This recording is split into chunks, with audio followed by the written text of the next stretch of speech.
नमस्कार, मी प्रशांत कदम. देशाच्या राजकारणामध्ये विरोधकांची जणू आवश्यकताच नाही आहे. विरोधक हे संपूर्णच टाकले पाहिजेत, अशा पद्धतीचा एक विचार रूढ होत चाललेला असताना याच विरोधी मतांचा आदर कसा करायचा असतो हे दाखवणारी दोन उदाहरणं गेल्या 2 दिवसामध्ये समोर आलेली आहेत. Democracy survives not on victory alone but on respect for dissent. म्हणजे लोकशाही ही केवळ निवडणुकीतल्या विजयावरती टिकत नसते, तर ती विरोधी मतांच्या बद्दल तुमच्या मनात किती आदर आहे याच्यावरती टिकत असते. आणि ज्यावेळी आपल्या आजूबाजूला विरोधी राजकारणाची स्पेस इतकी कलुषित झालेली आहे, त्यावेळी ही दोन उदाहरणं जी आहेत ती वाळवंटातल्या मृगजळासारखी आहेत.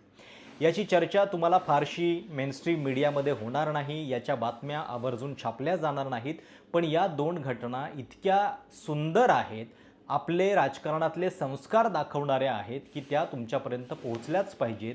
यासाठीचा हा व्हिडिओ आहे. त्यामुळं व्हिडिओ कृपया पूर्णपणे पहा आणि अधिकाधिक लोकांच्यापर्यंत पोहोचवा देखील. ही दोन उदाहरणं दोन नेत्यांच्या बद्दलची आहेत. एक आहेत तमिळनाडूचे नवे मुख्यमंत्री TVKचे नेते सी जोसेफ विजय यांचं. मुख्यमंत्रीपदाचा शपथविधी झाल्यानंतर तमिळनाडूच्या राजकारणामध्ये जी घटना अकल्पित वाटावी अशा पद्धतीनं त्यांनी एका पाठोपाठ एक विरोधी पक्षनेत्यांच्या भेटी घेतल्या. अगदी माजी मुख्यमंत्री स्टॅलिन यांना देखील ते भेटले. आता या भेटीचं महत्त्व तमिळनाडूच्या राजकारणाच्या दृष्टीनं अधिक जास्त आहे, जिथं दोन पक्षांमधला वैरभाव जो आहे त्याची चर्चा एरवी होत असते. आणि दुसरं उदाहरण जे आहे ते राहुल गांधींच्या बद्दलचं आहे. राहुल गांधींचा म्युच्युअल फंड ॲडवायझर हा स्वतः भाजपच्या विचारांचा समर्थक आहे आणि इतक्या वर्षांपासून तो राहुल गांधींच्या सोबत काम करतोय, पण राहुल गांधींनी त्याला आजवर कधीही टोकलं नाही किंवा तो भाजपचा समर्थक आहे म्हणून त्याची काही हकालपट्टीसुद्धा केलेली नाही आहे.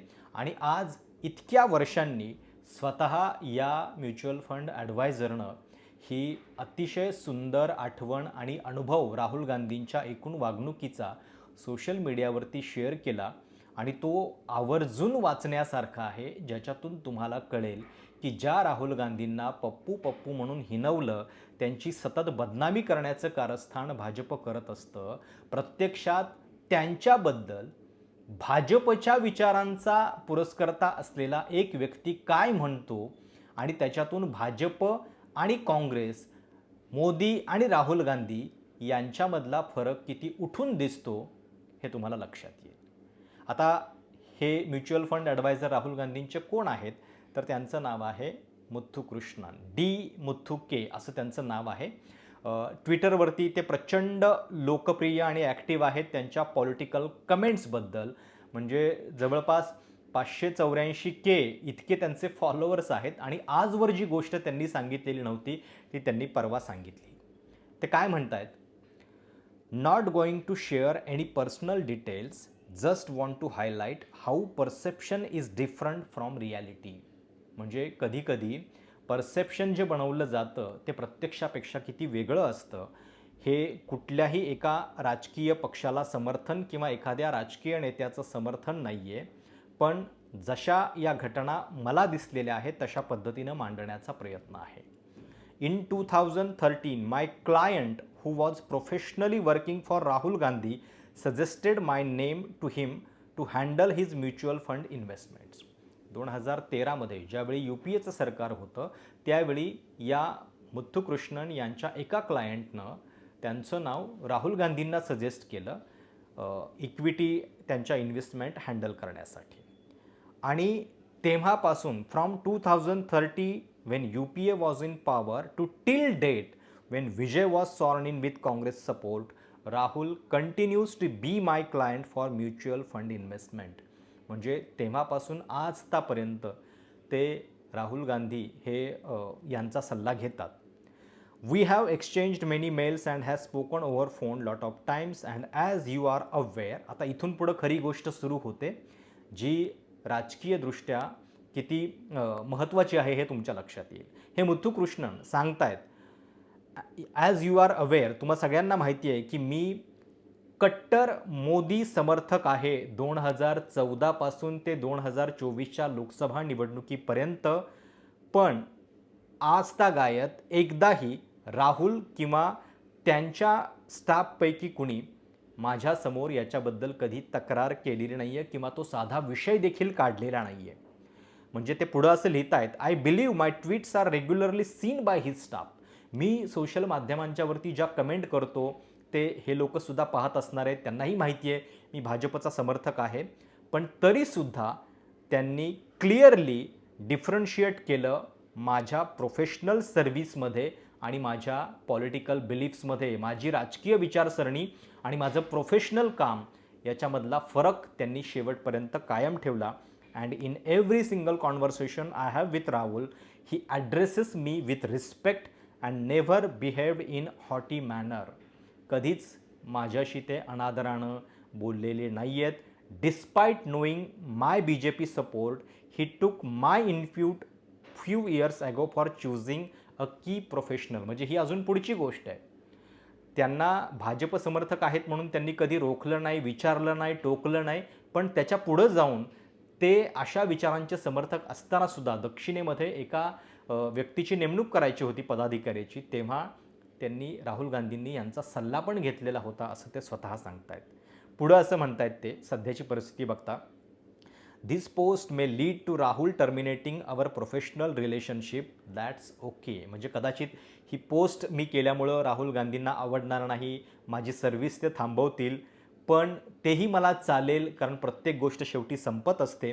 पण तरीसुद्धा मला ही गोष्ट मेनस्ट्रीम मीडियाच्या आणि IT सेलच्या लोकांच्या लक्षात आणून द्यायची आहे की काही गोष्टी ज्या आहेत त्या किती तुम्ही इनह्युमन, अमानवी पद्धतीने बघत असता. I do not know Rahul Gandhi as a politician, पण गेल्या 14 वर्षांच्या इंटरॅक्शनवरून मी हे सांगू शकतो की he respect professionals a lot and a nice human being to interact with. Don't go by media or IT cells for any party that matter. म्हणजे हे जे मीडियानं परसेप्शन बनवलेलं आहे त्याच्यावरती जाऊ नका, असं हा स्वतः भाजप समर्थक असलेला व्यक्ती सांगतोय. आता या व्यक्तीला राहुल गांधींनी जो रिप्लाय दिला आहे तो पण तितकाच मजेशीर आणि त्यांच्या उमद्या व्यक्तिमत्वाची निशाणी आहे. राहुल गांधी असं म्हणतायत, मुथ्थूजी, your political views are your own, but please do speed up the returns on my investments. म्हणजे तुमची राजकीय मतं जी आहेत ती तुमची वैयक्तिक आहेत, त्याच्याशी मला घेणं देणं नाही आहे किंवा त्याचा मी आदर करतो, पण इन्व्हेस्टमेंट जे आहेत ते आपल्या वाढतील याची मात्र काळजी घ्या. म्हणजे एक प्रकारे मोदी सरकारच्या काळामध्ये आपली इन्व्हेस्टमेंट धोक्यात आलेली आहे हे सुद्धा कुठंतरी जाता जाता राहुल गांधींनी सांगितलं. म्हणजे हे एक उदाहरण आहे की एक व्यक्ती राहुल गांधींचा इन्व्हेस्टमेंट ॲडवायझर आहे, तो स्वतः भाजप समर्थक आहे, पण राहुल गांधी त्याच्यामध्ये आपलं राजकारण आणत नाहीत. आणि दुसरीकडे तुम्ही बघा, भाजपच्या बाबतीत असं घडू शकलं असतं का जर एखादा व्यक्ती काँग्रेस सपोर्टर आहे आणि तो अमित शहा किंवा मोदींना ॲडवायझर म्हणून चालला असता का? इथं साध्या विद्यापीठाच्या कुलगुरूंच्या नेमणुकीमध्ये सुद्धा बॅकग्राऊंड तपासून नेमणुका होत आहेत. इतकंच काय, प्रत्येकच क्षेत्रामध्ये हे चालू आहे. कलाकार वेगळ्या विचारांचे नकोत, आमच्याच विचारांचे हवेत. पत्रकार, संपादक आमच्याच विचारांचे हवेत. आणि असं असताना हे उदाहरण जे आहे ते आपल्याला बरंच काही सांगून जाणार आहे. हे झालं राहुल गांधींचं. दुसरं उदाहरण आहे विजय यांचं. थलपती विजय, सी जोसेफ विजय यांनी मुख्यमंत्री पदाची शपथ घेतल्यानंतर काल ज्या 2 भेटी घेतल्या त्या अत्यंत इंटरेस्टिंग आहेत. स्टॅलिन यांच्या घरी जाऊन स्वतः विजय हे भेटले, त्यांचं अभिनंदन त्यांनी केलं, त्यांचा सत्कार केला शाल देऊन. ज्यांना तमिळनाडूचं राजकारण माहिती आहे त्यांना लक्षात येईल की ही अशा पद्धतीची भेट म्हणजे किती दुर्मिळ आहे. एखाद्या सत्ताधारी मुख्यमंत्र्यानं विरोधी पक्षाच्या नेत्यांना भेटणं, आणि याचा सिलसिला जो आहे तो 1967 पासून चालू आहे. ज्यावेळी अण्णादुराई हे मुख्यमंत्री होते आणि नंतर करुणानिधी झाले. करुणानिधींच्या नंतर जेव्हा MGR आले, दोघांच्यामध्ये मतभेद होते आणि तिथंच पार्टी फुटली. करुणानिधी आणि MGR यांच्यामध्ये जे मतभेद झाले तेव्हापासून DMK आणि ADMKचे नेते एकमेकांना पाण्यात बघतात. म्हणजे हा इतिहास आहे की एखादा सत्ताधारी विरोधक आपला मुख्यमंत्री बनला असेल तर दुसऱ्या पक्षाचे नेते विधानसभेमध्ये सुद्धा जात नाहीत, उपस्थिती सुद्धा केवळ आपलं आमदारकी टिकेल इतपतच लावतात. ज्यावेळी जयललिता मुख्यमंत्री बनल्या त्यावेळी करुणानिधी सभागृहात जात नव्हते आणि त्यांनी सांगितलेलं होतं की जोपर्यंत मी पुन्हा मुख्यमंत्री बनत नाही तोपर्यंत मी जाणार नाही. जयललितांच्या बाबतीत सुद्धा तेच झालेलं होतं. जेव्हा त्यांच्यावरती एका कारवाईचा प्रसंग आलेला होता तुरुंगात टाकण्याचा आणि त्यांची त्या सगळ्या झटापटीमध्ये साडीसुद्धा फाटलेली होती, तेव्हा त्यांनी सांगितलेलं होतं मुख्यमंत्री बनवूनच सभागृहामध्ये परत येईल. एकमेकांना पाण्यात बघण्याचा इतका इतिहास असताना काल विजय स्वतः DMK नेते स्टॅलिन यांच्या घरी भेटीसाठी पोहोचले. आता याच्यामध्ये एक गोष्ट लक्षात घ्या, याचं महत्त्व त्याच्यामुळं अधिक वाढेल. स्टॅलिन यांनी या सगळ्या फॉर्मेशनमध्ये सत्ता स्थापनेचा प्रयत्न करून पाहिलेला होता. AIADMK सोबत जाता येईल का याची चाचपणी चालू होती, पण त्याच्यानंतर सुद्धा जेव्हा हे शक्य झालेलं नाही आहे तेव्हा त्यांनी उमदेपणानं एक प्रकारे विजय यांचा हा शपथविधी सोहळा आणि त्यांचं सत्ता स्थापन करणं हे मान्य केलेलं आहे.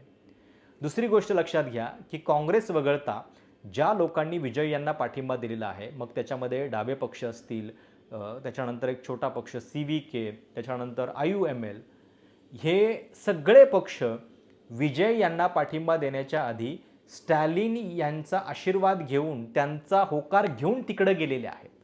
या पार्श्वभूमीवरती ही भेट जी आहे ती फार महत्त्वाची आणि हे अशा पद्धतीचं राजकारण हीच खरी आपल्या लोकशाहीची ताकद, लोकशाहीचं सौंदर्य आहे, ते टिकलं पाहिजे. दुसरी भेट तर अजून फार महत्त्वाची आहे. जे तमिळनाडूमधले प्रसिद्ध संसदपटू आहेत, कधी काळी त्यांनी संसद गाजवलेली होती, ते वायको, जे DMK मधून बाहेर पडून त्यांनी आपला पक्ष स्थापन केलेला होता, त्या वायको यांच्या घरी स्वतः विजय पोहोचले. वायको यांचा एकही आमदार या निवडणुकीमध्ये जिंकून आलेला नाही आहे, पण तरी सगळ्याच पक्षांच्या भेटीगाठी घेत आहेत ते.